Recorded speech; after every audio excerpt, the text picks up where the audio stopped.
Shabbat Shalom. So what must one do to be saved? What issues are essential? And what must be rightly understood?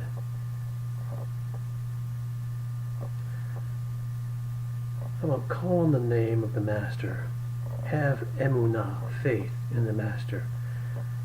Confession of guilt, sorrow regarding guilt, remorse for guilt. Make amends, repair relationships, repentance, stop doing wrong and do right, immersion. In short, do teshuvah. What about eschatology? Dispensationalism? Replacement theology?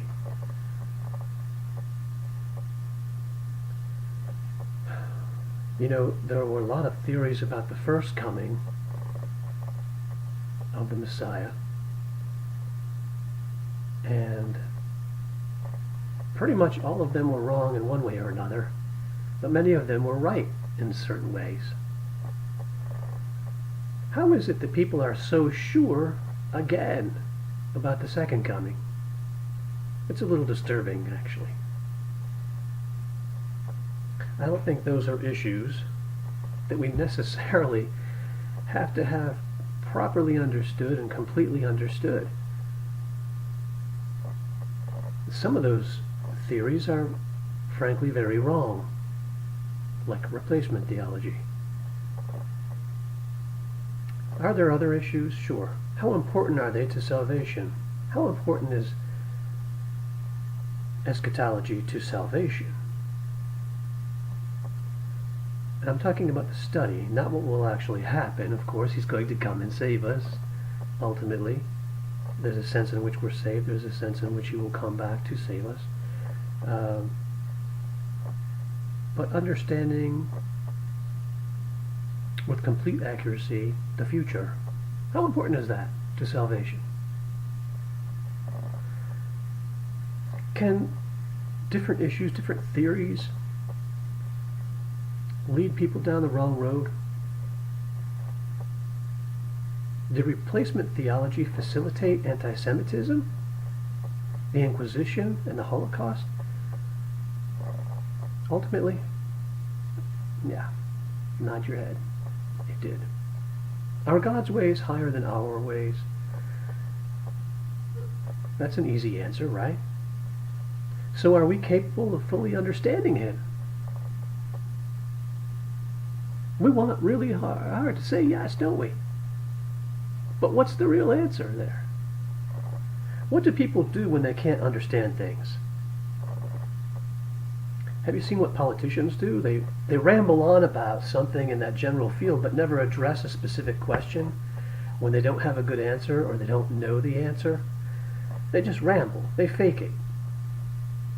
If you are in a class in a university, you might notice that sometimes when you ask a question, the professor might even do that. They might use really big words.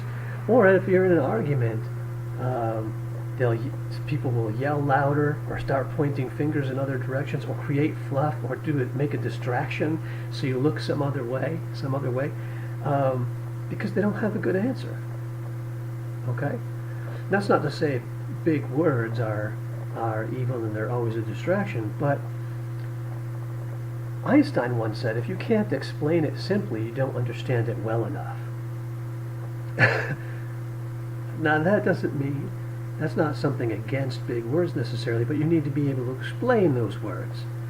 It's the same thing in theology. There are theological terms. Sometimes they're invented and created almost as a distraction. They're made to label something. But people use them as a distraction to show you how intelligent they are without actually answering your question. All right. So when you start hearing a lot of fluff or a barrage of large words that you don't understand, you might question if that professor or a teacher or the person you're talking to, whoever they might be, really understands what they're saying. They use those techniques because they're too proud to admit they don't know something is one reason, right? Those strategies work for them, though, don't they? They work because people are too proud to ask them to explain those technical, obscure, and verbose verbiage. They're too intimidated, especially in a classroom. Maybe there's something I should have read and I didn't, or maybe there's something I should have understood when I read. Maybe I read too fast over that part and I don't understand, and that's why I don't understand what the professor's saying. That's what's in their mind. Or maybe the professor will think less of me if I have to ask a question about what he's saying. Well, there are times when you do understand something very well and the professor's talking, so and you can recognize when they start throwing fluff at you. The listeners feel like they should know those things, though. And they don't really want to be embarrassed either in front of the class, right? Ironically, that's exactly what we should do. Asking questions is how we learn. Now, we can do that in a respectful manner, though. I'm not talking about arrogance and challenging authority everywhere you are. We should verify everything, and we should ask questions if we want to learn, though, right? And it can also be how we hold experts accountable, by asking questions. See if they can explain those complex things simply. So let's look at three big words that have come into play through the study of Hebrews and Psalm 8. Call this examining Christology, or at least part of Christology. What is Christology, you might ask? Well, it's theology related to the person, nature, and role of the Messiah. Person, nature, and role.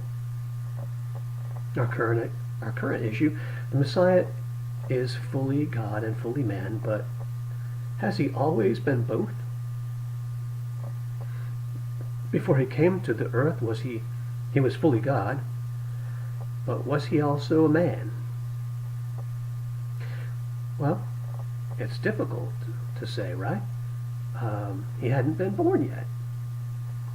But did he have a form of a man? Who wrestled with Jacob? Right? Who did the 70 elders see seated on a throne? Who looked out at the Egyptians from the pillar of fire? God the Father, Avinu, is invisible. So who was this being that's described as God? When Jacob wrestled with the man, also called angel, he named the place Peniel, face of El. El is God.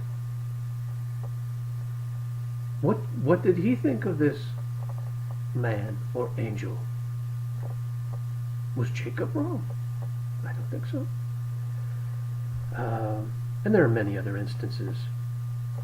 Who was in the fiery furnace, for example? All right.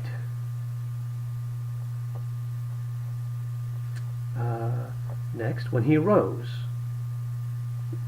is he both God and man? Well, when he arose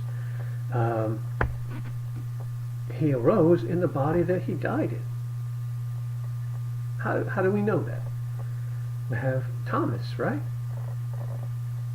Thomas said he couldn't believe unless he put his, unless he could put his finger or hand right in the hole, in the nail prints.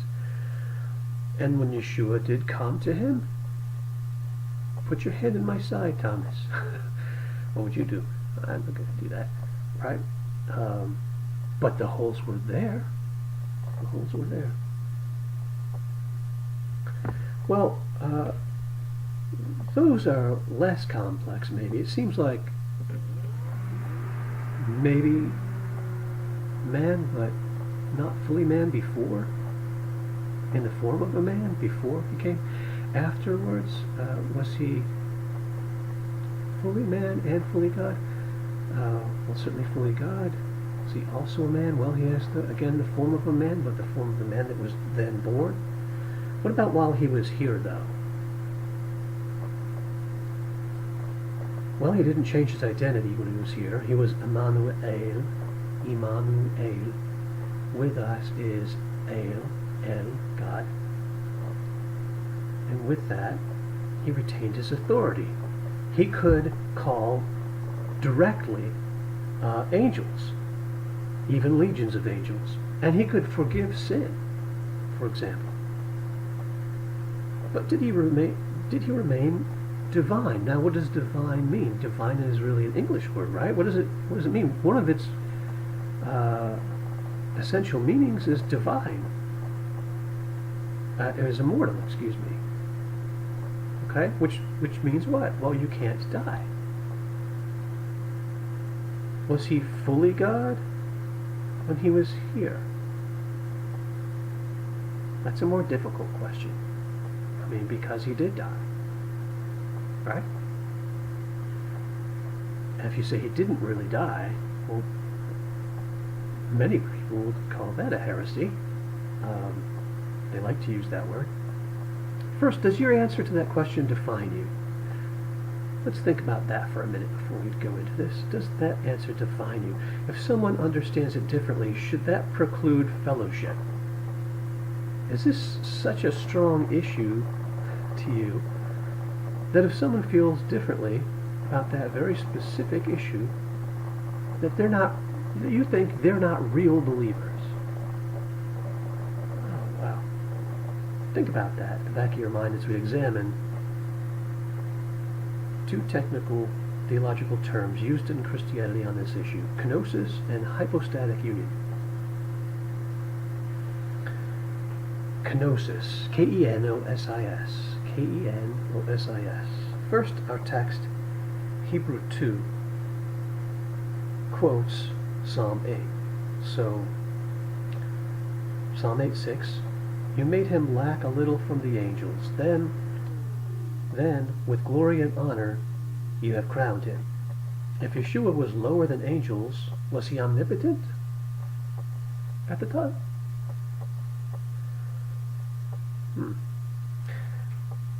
Are angels omnipotent? They're very powerful, but are they omnipotent? No, they're not. And he was lower than angels. Hebrews 2:8. You, the Father, subjected all things under the feet of him, Yeshua. Okay? When did that happen? And why did it need to happen? Wasn't everything already subjected to him? Wasn't he already omnipotent? Didn't he already reign? Wasn't he already fully God? What do you think? Now let's look at Philippians 2, verses 6 through 11. Philippians 2, verses 6 through 11. He put on the nature, this is Yeshua, he put on the nature, the morph, form, shape, external appearance, nature, again, of a servant in human likeness. Now, word by word. Allah, rather. Uton, himself. Ekenosen, he emptied. Rather, he emptied himself. Marphein, dulu, the nature of a slave. Lavon, he took. Emptied himself. Interesting. En, in, hamoyot matai. Likeness, form, or appearance.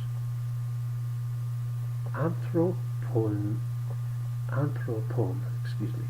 appearance of a man. Like, form, appearance of a man. Genomenos, he came to be. In the likeness, form, or appearance of a man he came to be, when he emptied himself and took on the nature of a slave or a servant. Many theologians say that this means the Messiah emptied himself by adding the human nature. Thus he became more, not less. Does this make sense to you? Can you empty your glass by putting a koozie on it? Or by putting ice in it? Can you empty your stomach by eating?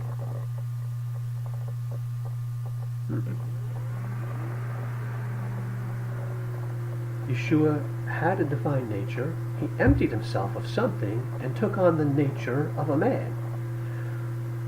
That's the context.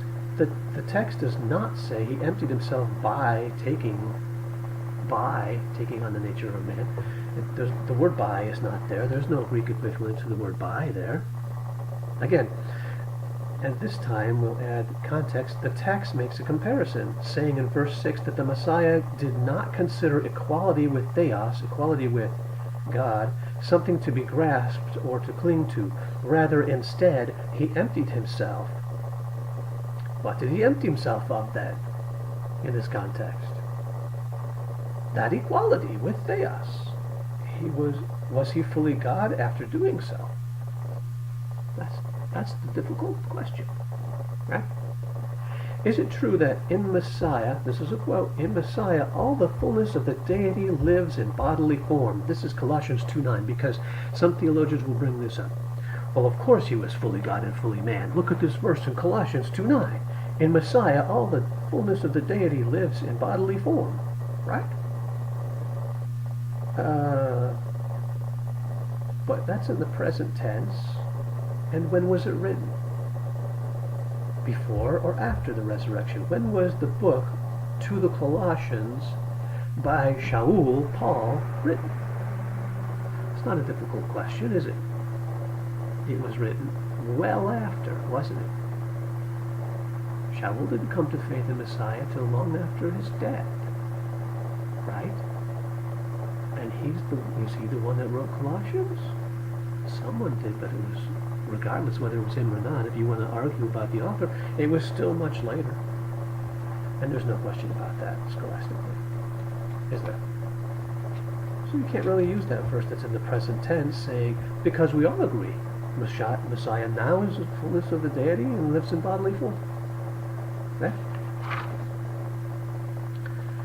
But it says, in bodily form, John. And so when you ask, is he fully God and fully man? I say yes. Now, sure, absolutely. That's called the hypostatic union. Hypostatic union. Hypostatic. Hypo, Hypo, static, static, union. Where does this term come from? Council of Chalcedon in AD 451. Summation, Yeshua is one man with two natures. That's what the hypostatic union says. He is simultaneously fully God and fully man. Now I have the Chalcedonian Creed here. I'm not sure if you want to hear it. It's a little long. Why not, right? Here we go. This is a quote now. This isn't me. I'm quoting the Creed. Following then the Holy Fathers, we all unanimously teach that our Lord Jesus Christ is to us one and the same Son, the self-same perfect in Godhead, the self-same perfect in manhood, truly God and truly man. Notice its current tense. The self-same of a rational soul and body, coessential with the Father according to the Godhead. The self-same coessential with us according to the manhood. Like us in all things, sin apart. Before the ages, begotten of the Father as to the Godhead, but in the last days the self-same. That's interesting. Begotten of the Father before the ages. For us and for our salvation, born of Mary the Virgin, Theotokos, as to the manhood, one and the same Christ, Son, Lord, only begotten, acknowledged in two natures, unconfusedly, unchangeably, indivisibly, inseparably, the difference of the natures being in no way removed because of the union, but rather the properties of each nature being preserved, and both concurring into one person and one hypostasis, not as though he were parted or divided into two persons, but one and the self-same Son, and only begotten God, Word, Lord, Jesus Christ, even as from the beginning the prophets have taught concerning him, and as the Lord Jesus Christ himself hath taught us, and as the symbol of the fathers hath handed down to us. And notice that's all in present tense, but also notice there are words in there like unchangeably or indivisibly. These two natures and can't change.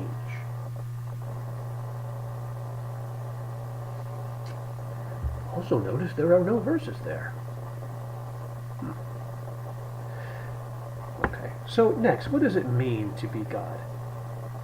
What qualities, characteristics does God have? Omniscience, omnipotence, etc., right? Maybe I should say omniscience, all-knowing. You know everything. Omnipotence, all-powerful. You can do anything. What is deity?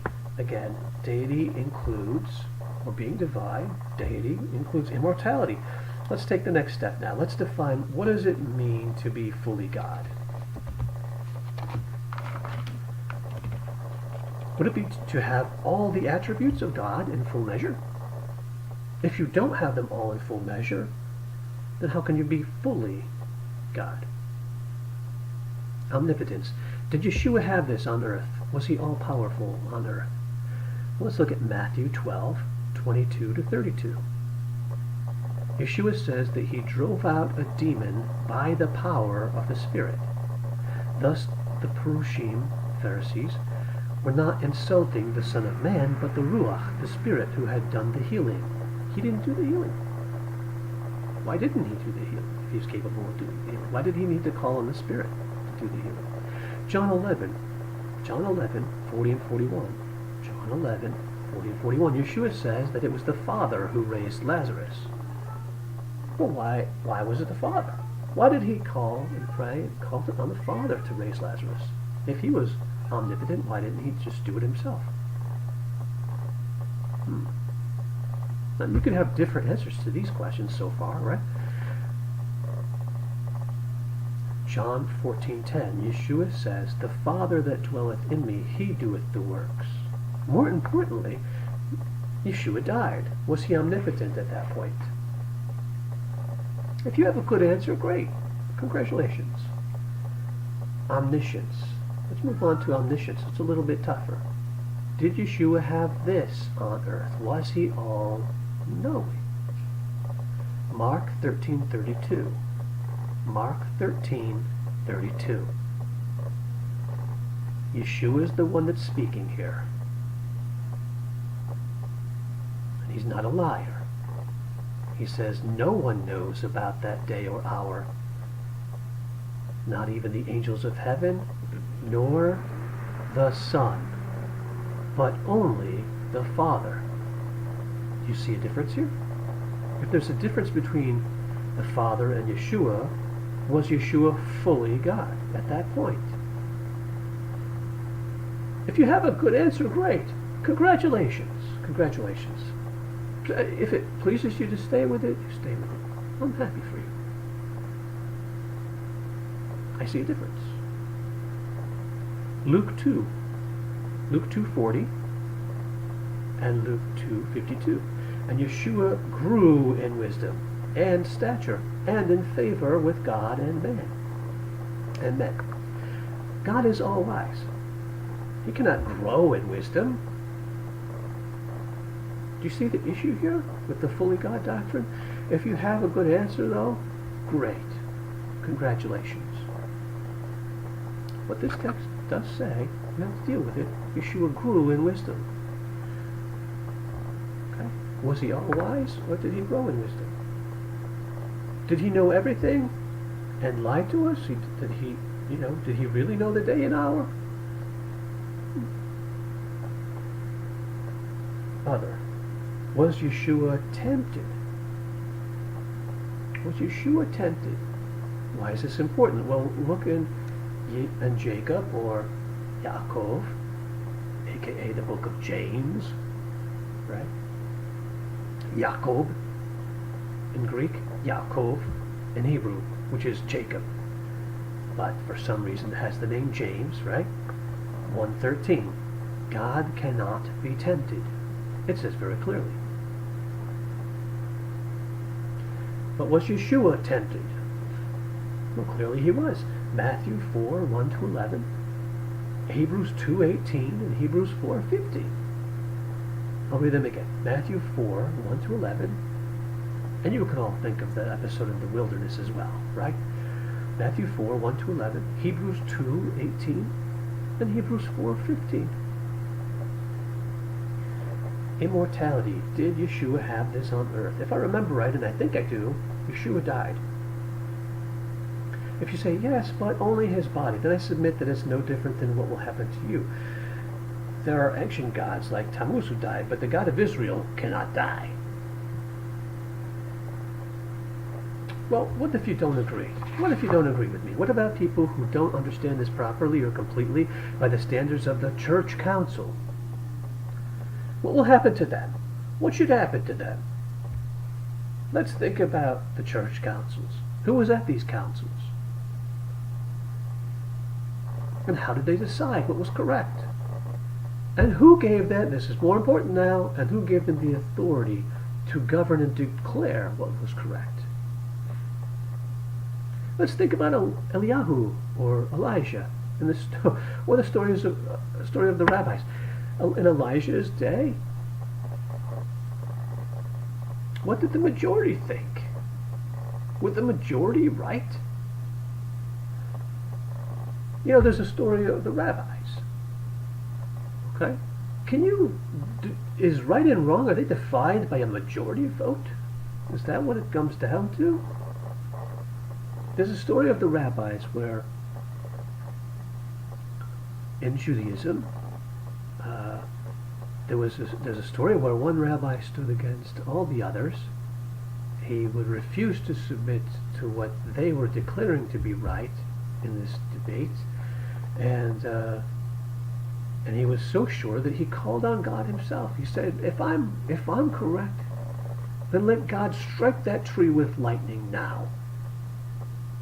Everyone was amazed. Lightning flashed immediately and split the tree in two. So there was no question that lightning came then, and that it hit that tree because the tree was split in two. But the rabbis wouldn't listen. It was just coincidence. So the rabbi called on God 2 or 3 more times in this story. And every time God answered with a miracle. Now you would think, no, they can't say coincidence anymore. Right? A couple more. Maybe one more. But then they can't say coincidence anymore. And they didn't. They came up with a different answer. Well, God, there's a verse that talks about God gave us his word. Now it's up to us to interpret. He gave his word to us. Therefore, now it belongs to us. And it's up to us to interpret it properly. In other words, we don't have to listen to God anymore. He gave us the word. Now it belongs to us.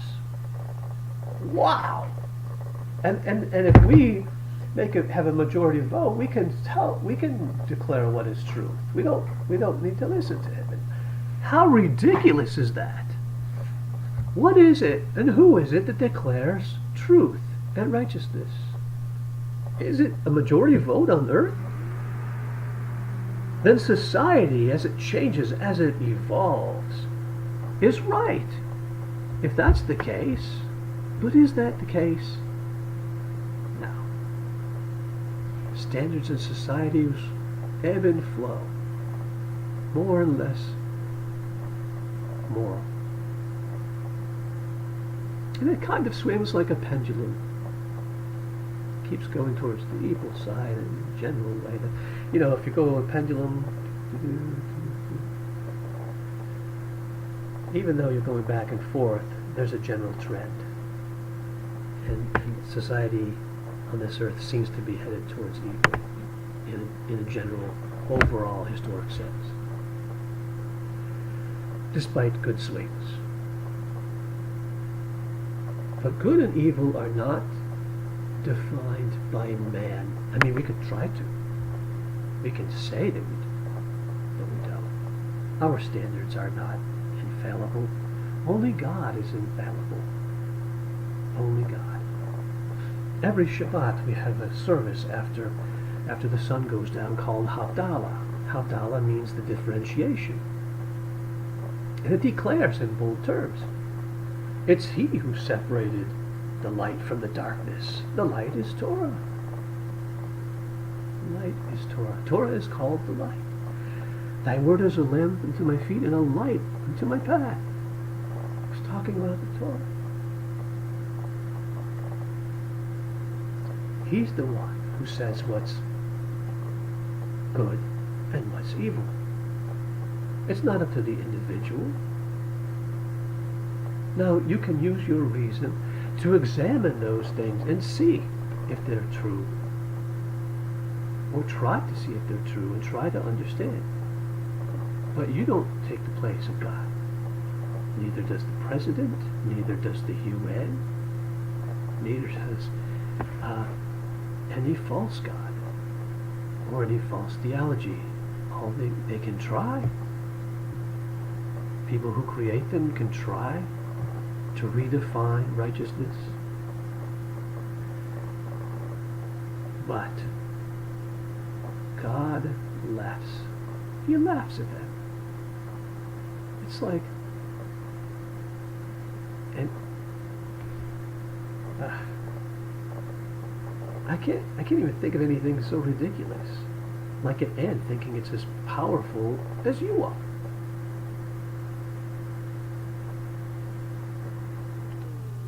Father, we pray. We pray for peace and unity in the body on all the issues that are non-essential. Pray for peace in the body of Messiah and in our congregations, including Kehilat Elohim. Make us echad as you are echad. Make us one as you are one with the Father. By breaking our chains of pride and drawing us closer to you and to your word. The closer we get to your word, to understanding it properly, well, if we all understand it properly, we're all on the same page. We can, every one of us can break a little bit and come further into the truth. And the more we do that, the more we become one with each other, and the more we become one with you. Because the truth is your truth. There is an original meaning given by an original author to an original audience in an original language with an original context, historical, literary, and cultural context. And when those things are all properly understood, and there are idioms, and when those things are all properly understood, then we draw closer to you. We understand you better. We understand your message better. Help us all to learn and to grow. Let go of stubbornness and pride and evil. And draw close to you. B'Shem Yeshua. This is my prayer. Amen.